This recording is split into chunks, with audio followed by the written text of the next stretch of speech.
Ces derniers temps, je suis très pensive, je suis très dans la réflexion, hein. Aujourd'hui, on va parler d'un sujet dont on parle soit trop mal, soit pas assez. La solitude. Coucou les Mars, j'espère que vous allez bien. Moi, ça va super bien. Aujourd'hui, comme je vous l'ai dit, on va parler de la solitude. Dans ma dernière vidéo, je vous disais que je suis introvertie, timide, asociale et casanière. Si vous n'avez pas encore regardé la vidéo, je vais la mettre en i, là, ou là, je sais plus. Vous pouvez aller la regarder et puis vous pouvez revenir sur cette vidéo. Dans cette vidéo, j'explique pas mal mes comportements un peu bizarres.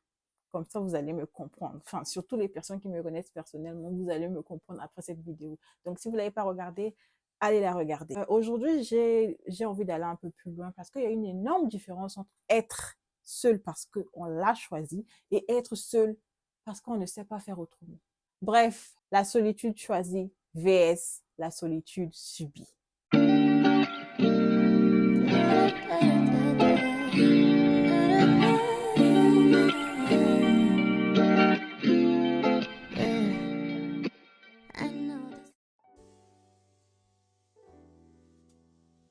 La solitude choisie, c'est un peu mon super pouvoir. Et clairement, ça rejoint ce que j'ai dit dans ma vidéo précédente, du fait que je sois introvertie et aussi asociale. Tu vois, c'est le moment où tu te dis, aujourd'hui, je fais rien, je parle à personne, je réponds à aucun message, aucun appel, je veux juste être seule moi-même. Et franchement, je suis de bonne compagnie. Enfin, la plupart du temps. En fait, c'est une solitude qui me recharge. Je ne fuis pas les gens. En fait, je veux juste me retrouver avec moi-même, passer du temps à faire un de mes nombreux talents. Chose dont je vous ai parlé dans une de mes précédentes vidéos. Je vais la mettre en i aussi, là où je parlais de mes différents talents, mais le fait de n'avoir aucune passion. Si vous n'avez pas regardé, allez la regarder aussi. C'est le moment où je fais un de mes différents talents, où je découvre même un nouveau talent encore. Je suis seule, j'enjoy ma propre compagnie. La solitude subie, c'est quand tu réalises que ça fait 3 jours que tu n'as parlé à personne. Et là, c'est plus vraiment un choix. C'est là que mon côté timide et casanière rentre en jeu. Parce que oui, j'ai envie de sortir, de voir du monde, rencontrer des gens. Mais le fait que je sois timide et casanière et le fait aussi que dans la vie d'adulte, ce n'est pas aussi facile. Comment on fait pour rencontrer des gens? C'est pas comme quand on était petit, tu vas dans un parc et puis tu vois un enfant que tu connais pas. Hey, coucou, tu veux être ami? Oui. Allez, voilà, c'est ton meilleur ami à partir de ce moment-là. Dans la vie d'adulte, c'est pas comme ça, hein. Il faut aller vers les gens, il faut discuter. C'est compliqué. Du coup, je reste chez moi parce que je préfère la facilité plutôt que d'aller confronter l'inconnu, en fait. Donc, je me dis, c'est mieux de rester chez moi parce que ça demande une énergie que je n'ai pas. D'aller dehors, voir du monde, rencontrer des gens, je n'ai pas cette énergie-là. Donc, du coup, je préfère la facilité. Je reste dans ma zone de confort et je reste à la maison. Tout simplement. Quand je vivais seule, je pouvais passer même jusqu'à 1 semaine sans parler à quelqu'un parce que j'étais toujours chez moi, je sortais pas. Là, maintenant, je vis avec la famille, donc du coup, c'est plus facile. Au bout d'un moment, je sors de ma grotte et je vais discuter avec les gens de la maison et voilà.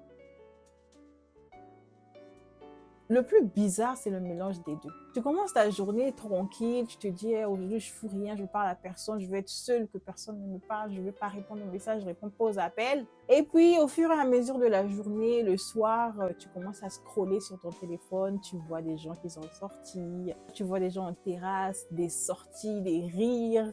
Et là, du coup, la solitude choisie devient un peu plus lourde. Pas parce que tu es mal, tu te sens mal chez toi, mais parce que tu te sens déconnecté en fait. Tu te sens... C'est comme si tu rates la vie. Tu rates la vraie vie. Tu es là dans ton coin tout seul. C'est un peu... Voilà, tu te sens déconnecté. Et franchement, ça commence à faire mal. Tu subis maintenant cette solitude-là. Et c'est paradoxal aussi. On peut être introverti, asocial, mais on a quand même besoin de liens humains. Forcément, ça pique un peu quand on voit quand on scrolle, on voit les autres en terrasse dehors en train de discuter, les amis qui enjoy leur vie ensemble. Et puis, tu te vois tout seul dans ta chambre. Tu te sens misérable quand même.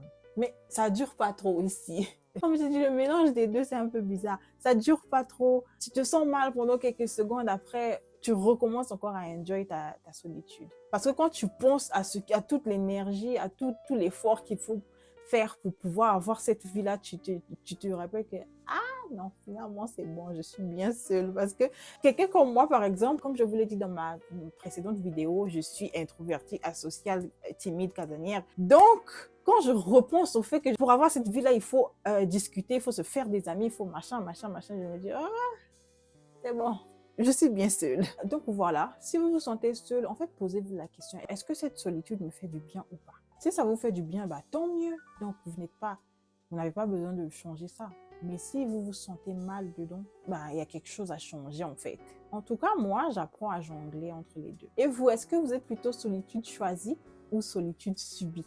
Ou les deux? Dites-moi en commentaire, on va se soutenir entre solitaires. Dites-moi aussi en commentaire si vous aimez ce genre de réflexion, s'il y a d'autres sujets dont vous aimeriez que je parle, ou quel genre de vidéo vous aimeriez voir sur ma chaîne. Ça, je vous pose ça depuis, vous ne me dites pas. Ah, c'est dur! C'est dur! Mais vous savez quoi? Je vais continuer, je vais continuer, je vais continuer. Je ne vais pas me décourager, je ne vais pas me démotiver. Sachez-le, je vais continuer, mais c'est dur de faire des choses, de travailler, de faire un effort et de ne pas voir de résultat. C'est très dur, mais je ne vais pas arrêter.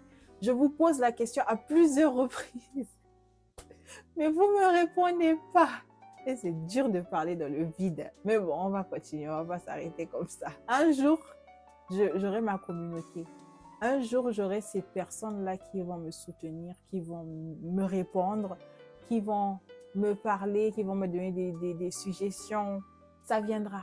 J'ai la foi, j'ai confiance et je sais que ça viendra. Je n'ai peut-être pas encore atteint ou trouvé ces personnes-là, mais je sais que ma chaîne les trouvera. Je sais que je trouverai ces personnes-là qui se retrouveront peut-être dans mon contenu, qui me comprendront, avec qui on pourra échanger. Ah, c'était un petit, comment on appelle ça? Crash out. I don't know how to say it in French, but yeah, it was a crash out. Alors, c'est la fin de la vidéo. J'espère que vous aura plu. Je sais que c'est court, mais bon. Mais je voulais juste parler rapidement de ce sujet-là. On se retrouve très vite dans une prochaine vidéo. Bye les marns!